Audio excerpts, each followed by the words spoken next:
get familiar. So if you don't know by now, then you should probably get familiar. तो hello students, कैसे हो सारे। Welcome back to our channel. तो हाँ, आज ना हाथ दिख रहे हैं ना पेपर। तो आज से हम ऐसे ही पढ़ने वाले हैं, ठीक है। तो पहले तो बहुत बहुत माफ़ी, क्योंकि इतने देरी से वीडियोस आ रही हैं, इन्हीं सब चक्करों में थोड़ा टाइम लग रहा था। मैं फ़िलहाल वाइट बोर्ड का भी इंतज़ाम करने वाला हूँ, ऐसे पूरा क्लासरूम वाला फील लाने के लिए, लेकिन लॉकडाउन की वजह से थोड़ी दिक्कतें हो रही है। लेकिन फ़िलहाल आप इसी में देखो, इसी में मैं पूरी क्लैरिटी दे दूँगा। ये मेरे लिए भी थोड़ा ईजी रहेगा। उसमें मेरे को लिखना पड़ता था, मेन दिक्कत वीडियो क्वालिटी की थी, वरना कोई वैसे उसमें दिक्कत नहीं थी। अब मैं आपको इमेजेस वगैरह दिखा पाऊँगा, वो अलग से एडिट करनी पड़ती थी वरना। तो ज़्यादा जल्दी जल्दी वीडियोस आ पाएंगे और मैं ज़्यादा जल्दी जल्दी आपको कंटेंट प्रोवाइड कर पाऊँगा। तो yes, welcome back to our channel. ये हमारा चैनल है बेसिक टू बेसिक। अगर सब्सक्राइब नहीं किया तो कर देना, वीडियो देख लो पहले, अच्छी लगी तो लाइक करना, सब्सक्राइब करना, अपने फ्रेंड्स के साथ शेयर करना। तो मैं वो आपका पुराना ट्यूटर कह लो चाहे भैया कह लो, सोहेल अहमद। तो चलिए शुरू करते हैं। तो हम पढ़ने वाले हैं क्लास 8 के ज्योग्राफी का चैप्टर नंबर 4, एग्रीकल्चर। एग्रीकल्चर के बारे में मैं बहुत पढ़ा चुका हूँ भाई, मैं खुद बोर हो गया। साइंस के चैप्टर नंबर 1 में पढ़ाया, नेचुरल रिसोर्सेज के चैप्टर आया रिलेटेड, उन सब में पढ़ाया। चलो कोई नहीं, आप लोग के सिलेबस में तो अच्छे से अच्छा कवर करेंगे। इसमें काफ़ी नई चीज़ें भी हैं वैसे, तो कोई दिक्कत वाली बात नहीं है। इससे पहले के सारे चैप्टर हम लोग कर चुके हैं, तो पता ही है आप लोग को। कहाँ मिलेगा, चैनल पे विजिट कर लो या यहाँ आई बटन में भी देखने को मिलता होगा। तो पहले देख लेते हैं, जैसे हम देखते हैं टॉपिक्स इन द चैप्टर, मतलब क्या क्या हैं टॉपिक्स। ये एक आप चेकलिस्ट बनाया करो। अब मैं जैसे पढ़ा रहा हूँ वैसे ही पढ़ाओ। कोई भी चैप्टर शुरू कर रहे हो पहले देख लो क्या क्या उसमें टॉपिक हैं, फिर ठीक है जैसे जैसे आगे पढ़ोगे या एग्ज़ाम के टाइम पे आपका कोई मिस नहीं होगा टॉपिक। तो पहले आप इंट्रोडक्शन है, फिर एग्रीकल्चर होता क्या है, फार्म सिस्टम मतलब क्या सिस्टम क्या है ये, ठीक है, कैसे सिस्टम काम करता है ये मैं समझाऊंगा वैसे।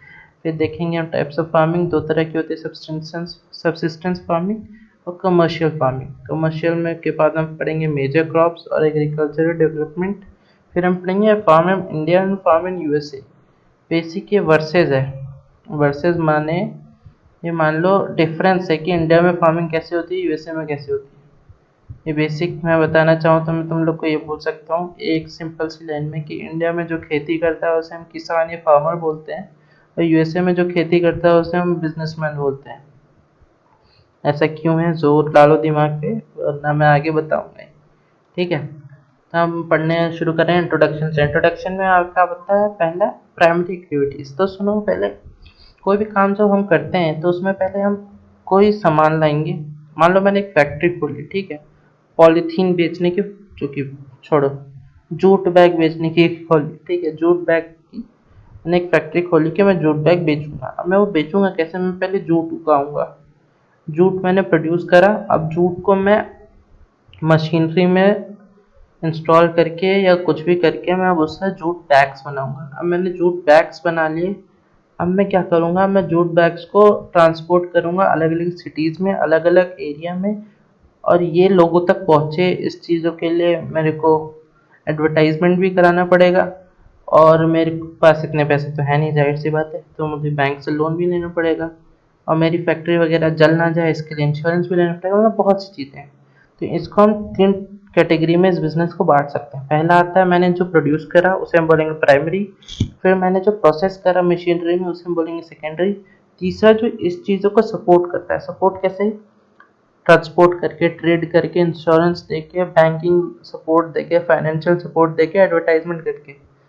तो पहले प्रोसेस का नाम है आपका प्राइमरी एक्टिविटीज़, और जो प्रोसेस होता है मशीनरी वगैरह उसे हम बोलेंगे सेकेंडरी, और तीसरा जो होता है एडवर्टाइजमेंट जो सपोर्ट करता है उसे हम बोलेंगे टर्शरी। तो प्राइमरी में आपका आता है पहले, it includes all those activities which connected with extraction and production of natural resources. मतलब आप नेचुरल रिसोर्सेज को या तो एक्सट्रैक्ट कर रहे हो या तो प्रोड्यूस कर रहे हो। तो इसके एग्जांपल क्या, एग्रीकल्चर, फिशिंग और गैदरिंग। तो एग्रीकल्चर तो आपका आगे प्रोडक्शन में, आप प्रोड्यूस कर रहे हो। एक्सट्रैक्शन मतलब कुछ चीज़ निकालना, एक्सट्रैक्ट करना, जैसे मिनरल ओर में से मिनरल एक्सट्रैक्ट करते हैं, वैसे आया एक्सट्रैक्ट, एक्सट्रैक्ट से वर्ड आया एक्सट्रैक्शन। तो फिशिंग एक तरह का एक्सट्रैक्शन है, आप प्रोड्यूस थोड़ी कर रहे हो फिश। और गैदरिंग, गैदरिंग भी एक तरह का एक्सट्रैक्शन है। ये गैदरिंग मतलब कोई पार्टी की गैदरिंग नहीं है, ठीक है। इसका बेसिक मतलब ये है कि जो शहर गांव या कहीं के भी लोग अगर फॉरेस्ट वगैरह से अपनी नीड के लिए सामान एक्सट्रैक्ट कर रहे हैं, उस हिसाब से हम उसको बोलेंगे गैदरिंग। जैसे ये आंटी जी कुछ मान लो ये मेडिसिन का यूज़ करेंगे, फ्रूट यूज़ करेंगे या कुछ भी है, इसे हम बोलेंगे गैदरिंग। नेक्स्ट है आपका सेकेंडरी एक्टिविटी। सेकेंडरी जहाँ से मैंने समझा दिया बहुत अच्छे से। These are connected with the processing of these resources. अब वो हमने प्रोड्यूस कर लिया, एक्सट्रैक्ट कर लिया, उसे प्रोसेस करना है कैसे। मतलब हमने स्टील एक्सट्रैक्ट किया, अब उसे क्या करेंगे, मैन्युफैक्चर करेंगे, पाइप्स वगैरह बनाएंगे, शीट बनाएंगे, जो भी है। फिर आपका बेकिंग ऑफ ब्रेड, मतलब हमने अब आटा होगा, आटे से हमने अब ब्रेड बनाना है। ब्रेड बनाने के लिए प्रोसेस किया, मशीनरी में डाली या लेबर लगाया, जो भी है। तो ये आपका आ गया सेकेंडरी में। थर्ड है आपका वीविंग ऑफ क्लोथ्स। मतलब क्लोथ्स मतलब हमने कॉटन का है मान लो, तो कॉटन हमने प्रोड्यूस किया, अब उसे मशीनरी में डाला, अब उससे वो सेकेंडरी एक्टिविटीज में आ गया। अब क्या आ गया आपका third, tertiary activity. Tertiary activity क्या है, these provide support to the primary and secondary sectors through services. मतलब इसमें अब क्या आ गया, सपोर्ट कैसे करेगा, ट्रांसपोर्ट देके, ट्रेड देके, बैंकिंग देके, इंश्योरेंस देके, एडवर्टाइज करके। मैंने बता दिया कैसे। सामान किया, सामान तैयार किया, अलग अलग जगह ट्रांसपोर्ट किया, पैसे नहीं है, पैसे की कमी पड़ी है, कुछ भी है तो बैंक से लोन लिया या फाइनेंशियल सपोर्ट लिया, अपनी सिक्योरिटी के इंश्योरेंस वगैरह कराया, ट्रेड है, और दूसरे तक लोगों तक पहुंचाने के लिए हमने एडवर्टाइजमेंट्स कराए। फिर आता है आपका पॉइंट अगला, एग्रीकल्चर। एग्रीकल्चर क्या है, agriculture is a primary activity. जाहिर सी बात है भाई, कुछ भी एग्रीकल्चर मतलब एग्रीकल्चर के अंदर सारी चीज़ें आती हैं। जैसे कि कुछ चीज़, जैसे फल उगाना, फूल उगाना, सब्जी उगाना, क्रॉप्स उगाना, अनाज उगाना, या फिर किसी जानवर को पालना। जानवर को शेर नहीं, पालतू जानवर जैसे गाय, भैंस, बकरी, हैन, जो हमारे लिए यूज़फुल। कैसे यूज़फुल, मिल्क के लिए, सारे डेयरी प्रोडक्ट्स के लिए, मीट के लिए, चिकन के लिए, जो भी है, ठीक है, अंडों के लिए, एग्स के लिए। तो in it includes growing crops, fruits, vegetables, flowers and rearing livestock. तो ये दिमाग से एक चीज़ निकाल दो कि एग्रीकल्चर मतलब सिर्फ खेती अनाज की, वो किसी चीज़ की भी खेती हो सकती है, या फिर रियरिंग लाइफ स्टॉक्स भी हो सकता है। रियरिंग मतलब पालना। In the world 50% of the person are engage in the agriculture activities. मतलब कि वर्ल्ड में हमारे 50% तो एग्रीकल्चरल एक्टिविटीज में है, ठीक है।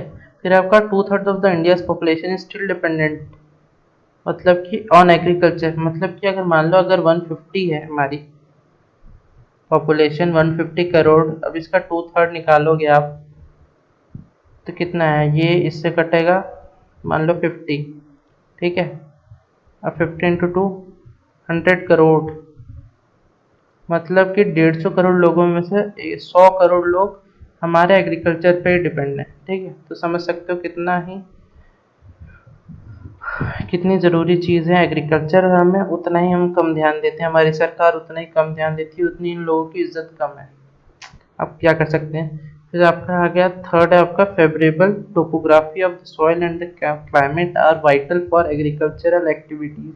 मतलब टोपोग्राफी मतलब of soil, topography of soil मतलब कि वो सॉइल के फीचर्स, फीचर्स कैसे, वो बंजर सॉइल है कि अच्छा सॉइल है, फर्टाइल सॉइल है या अनफर्टाइल सॉइल है। फर्टाइल सॉइल है तभी तो खेती करोगे। उस उधर का क्लाइमेट कैसे, ज़्यादा मानसून, ज़्यादा बारिश तो नहीं होती, कम बारिश तो नहीं होती।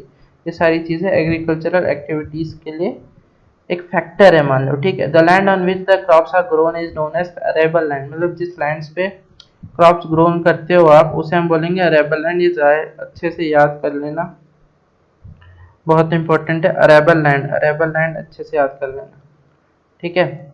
फिर नेक्स्ट आपका आता है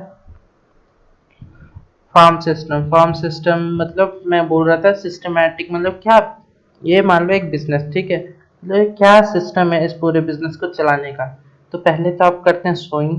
हमने साइंस के फर्स्ट चैप्टर में पूरा डिटेल में पढ़ा है सोइंग। फिर आप नहीं, पहले प्लॉइंग, फिर सोइंग। मतलब प्लॉइंग मतलब क्या हो गया, टर्निंग ऑफ सॉइल या लूजनिंग ऑफ सॉइल, कुछ भी कह लो, क्योंकि सीड उसमें अंदर चले जाए। फिर आपका आ गया आपका सोइंग। फिर आपका आ गया इरिगेशन। सोइंग मतलब कि बीज वगैरह डालना, इरिगेशन पानी देना। वेडिंग मतलब अनवांटेड प्लांट्स, जिसे हम वीड कहते हैं, उसे उखाड़ना क्योंकि उसके न्यूट्रिएंट्स शेयर ना करें वो। फिर आपका आ गया हार्वेस्टिंग, हार्वेस्टर से हार्वेस्टिंग करना। या मैनुअली भी होती है या मशीन से भी होती है। The important inputs of the agriculture are seed, fertilisers, machinery and labour. तो जाहिर सी बात है भाई, इंपॉर्टेंट इनपुट्स हैं, या तो अगर आप सीड नहीं दोगे, फर्टिलाइजर नहीं दोगे, मशीनरी नहीं दोगे, लेबर नहीं दोगे, तो कैसे होगा एग्रीकल्चर भैया? ये सारी चीज़ें बहुत ज़रूरी है। The operation needed are ploughing, sowing, irrigation, weeding and harvesting. ठीक है। द आउटपुट मतलब इनपुट दे दिया आपने, प्रोसेस कर लिया, पूरा ऑपरेशन कर लिया, अब आउटपुट क्या मिलेगा आपको? क्रॉप्स, वूल, डेयरी या पोल्ट्री प्रोडक्ट्स। ठीक है। फिर नेक्स्ट देखते हैं हम टाइप्स ऑफ फार्मिंग, मतलब कितनी तरह की फार्मिंग होती है। वह दो तरह की फार्मिंग होती है, सबसिस्टेंस फार्मिंग, कमर्शियल फार्मिंग। अब इनमें फर्क क्या है? Farming can be classified into two main terms depending upon किस बिना पे, मतलब किस फैक्टर पे हमने इसको डिवाइड किया कि ये सबसिस्टेंस है या ये कमर्शियल है। मतलब कि कौन सा किसान सबसिस्टेंस फार्मिंग करेगा, कौन सा कमर्शियल, हमने किस उस पर फैक्टर्स पे अलग अलग किया है। एक तो जोग्राफिकल कंडीशंस उस एरिया की कैसी है, डिमांड ऑफ प्रोड्यूस कैसा है, लेबर कैसे हैं, लेबर कैसे क्या कितने हैं, और लेवल ऑफ टेक्नोलॉजी क्या है। मतलब जो स्मॉल लेबर है मान लो, तो उसके पास डिमांड भी ज़्यादा नहीं, लैंड भी ज़्यादा नहीं, जोग्राफिकल कंडीशन तो छोड़ो, लेबर भी नहीं है, टेक्नोलॉजी भी नहीं है, तो वो अपने लिए ही उगा पाएगा भैया, ज़्यादा थोड़ी सारा उगा देगा लोगों के लिए, वो अपने लिए उगा पाएगा ना, उसके पास पैसा है ना, लेबर है ना, कुछ है ना, टेक्नोलॉजी है।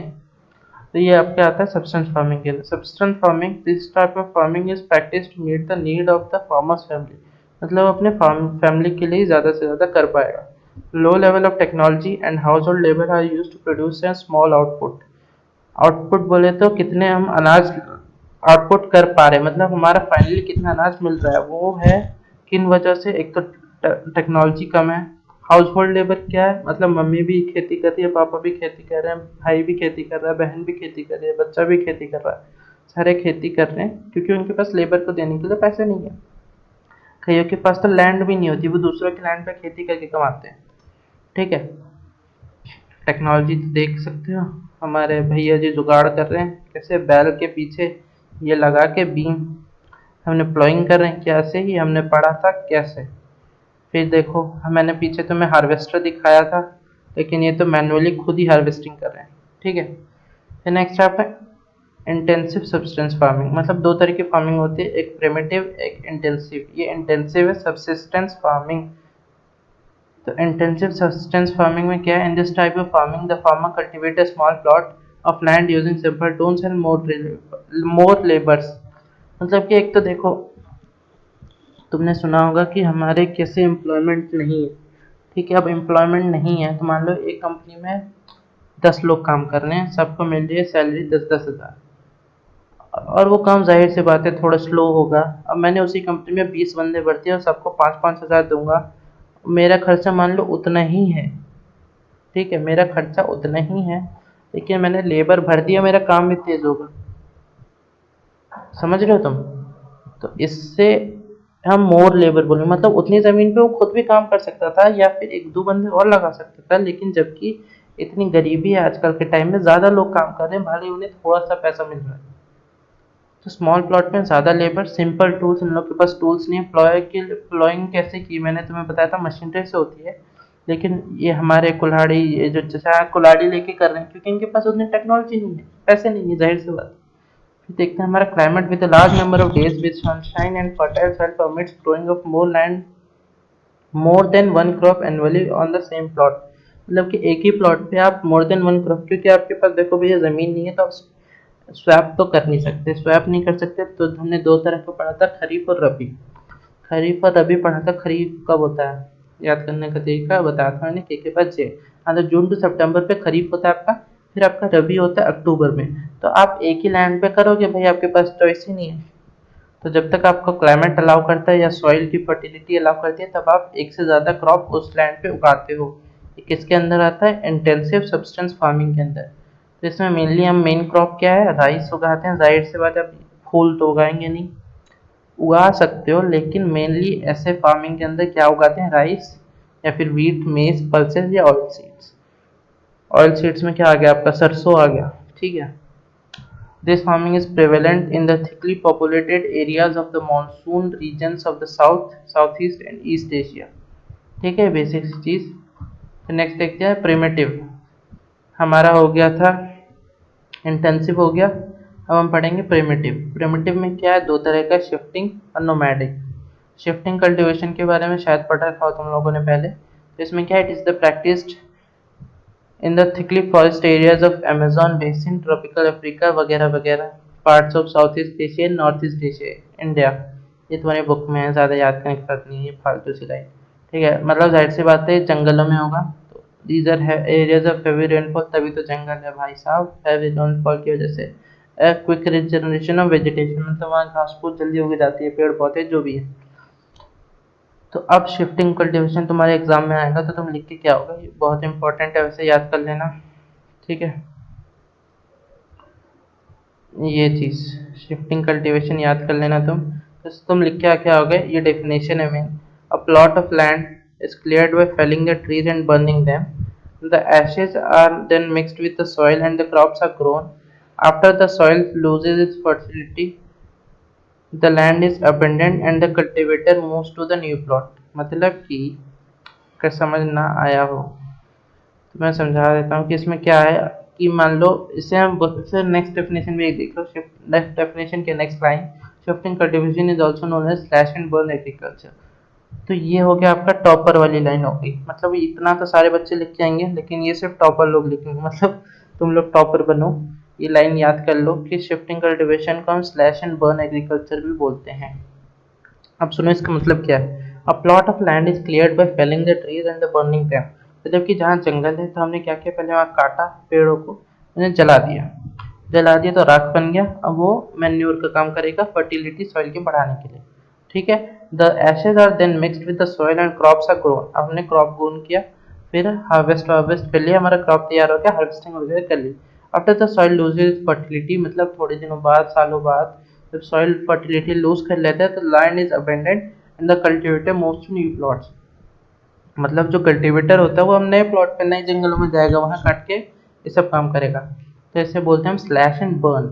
ठीक है, फिर आपका आता है nomadic herding. Nomadic herding it is practised in the semi arid and arid regions of Sahara, central Asia वगैरह वगैरह।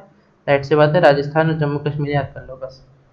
फिर से इसकी डेफिनेशन आएगी तो क्या कर लिखोगे, in this type of the farming herdsman move from place to place with their animals for fodder and water along defined roots.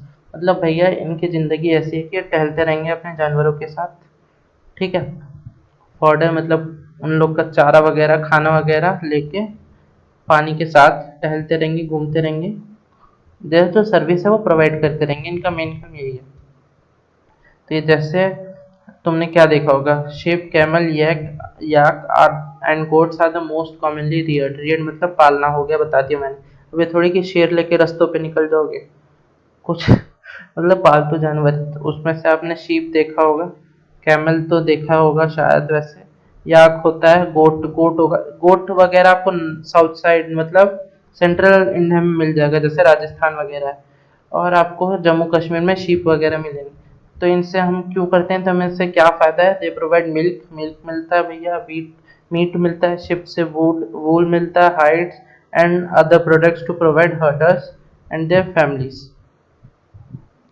ये हर्डर क्या होते हैं, ये बच्चा हर्ड्समैन है, जो ओनर होता है, जो चला रहा होता है। ठीक है, फिर नेक्स्ट है आपका कमर्शियल फार्मिंग। तो ये हम करेंगे नेक्स्ट लेक्चर में, ये करते हैं चलो। ठीक है, फिलहाल के लिए इतना ही रखते हैं। थोड़ा सा बड़ा चैप्टर है लेकिन सारी चीज़ें एक कहानी की तरह है, और कुछ कोई बड़ी बात नहीं है इसमें। ठीक है, कहानी की तरह है सारी चीज़ें, रटने वाली हैं थोड़ी बहुत चीज़ें। तो बस मिलते हैं नेक्स्ट वीडियो में। वैसे फिलहाल आपको अगर पसंद आया तो लाइक करो, शेयर करो, सब्सक्राइब करो। उससे ज़्यादा बढ़कर अपने मम्मी पापा का ख्याल रखो, अपने बड़ों की इज़्ज़त करो। बस अगर वीडियो अच्छी लग रही है तो लाइक मारो, नहीं लग रही तो डिसलाइक कर सकते हो, लेकिन कमेंट में बताओ प्लीज़। थोड़ा सपोर्ट की ज़रूरत है। हम लोग बहुत मेहनत कर रहे हैं, अलग अलग चीज़ें ला रहे हैं जिससे आप लोग के लिए इजी पड़े याद करना, पढ़ाई को समझना इज़ इम्पोर्टेंट। ये रटने वाली चीज़ें तो कोई भी करके नंबर ले आता है। तो बस नॉलेज बढ़ाओ अपनी, इसी के साथ लॉकडाउन में मज़े करो खूब, लेकिन सेफ्टी को ध्यान में रखते हुए। मिलते हैं नेक्स्ट वीडियो में। Best of luck, goodbye, be safe.